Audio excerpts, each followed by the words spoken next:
আজকে আমরা যৌগীকরণ চ্যাপ্টারটার কিছু কনসেপচুয়াল এমসিকিউ নিয়ে আলোচনা করি এবং আমরা তোমাদেরকে বলে রাখি আমাদের কিন্তু কৃষিগুচ্ছ রাজশাহী ইউনিভার্সিটি জিএসটিকে সামনে রেখে আমাদের একটি অ্যাডমিশন প্রোগ্রাম চলমান আছে। তোমরা চাইলে আমাদের সাথে যুক্ত থাকতে পারো। আমাদের ভর্তির লিঙ্কটা আমরা কমেন্ট বক্সে দিয়ে রাখবো। প্রথমত আমরা একটা বিষয় দেখি, ইন্টিগ্রেশন করলাম আমি x to the power N এর, আচ্ছা এই ফর্মেটটা, এটা বলতে আমরা কি বুঝি?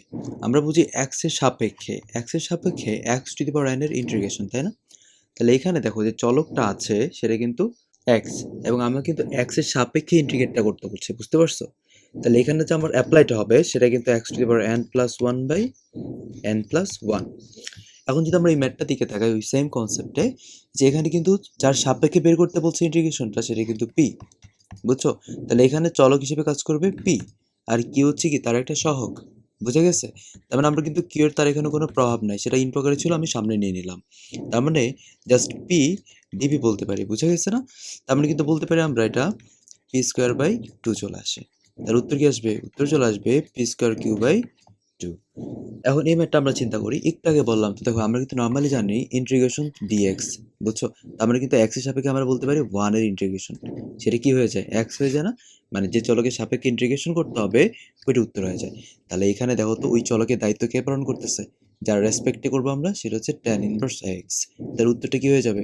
উত্তর হয়ে যাবে ট্যান ইনভার্স এক্স।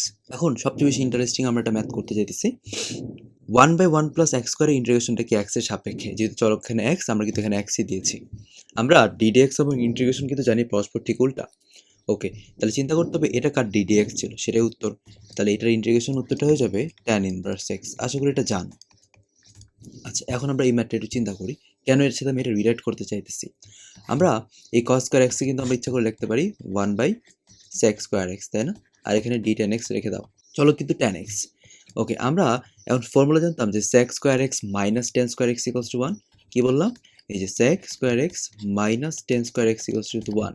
তো ওই বেসিসে আমরা সেক্স স্কোয়ার এক্সের মান বলতে পারি one plus tan square x. আমরা এখানে ইনপুট দিয়ে দেবো, তাহলে one by one plus tan square x. একটু ভালো করে খেয়াল করতে হবে, দেখো এই ম্যাথের সাথে এটা একটু মেলানো ট্রাই করি। এখানে এক্সের সাপেক্ষে ওয়ান প্লাস এক্স স্কোয়ার, অর্থাৎ এটা আমি এভাবে বলতে পারি চলকের সাপেক্ষে ওয়ান বাই ওয়ান প্লাস চলক স্কোয়ার। দেখো এখানে কি বলা আছে, এই যে চলকের সাপেক্ষে ওয়ান বাই ওয়ান প্লাস চলক স্কোয়ারে ইন্টিগ্রেট করতে বলছে। তাহলে উত্তরটা কি আসবে? উত্তর চলে আসবে ট্যান ইনভার্স চলক, বুঝে গেছে না? প্লাস সি দিয়ে দাও। দেন ইনভার্স এবং ট্রিগোনোমেট্রিক ফাংশন পাশাপাশি থাকলে সেগুলো ভ্যানিশ হয়ে যায়। তাহলে উত্তরটা কি দাঁড়াচ্ছে? X plus C. আশা করি বুঝছো।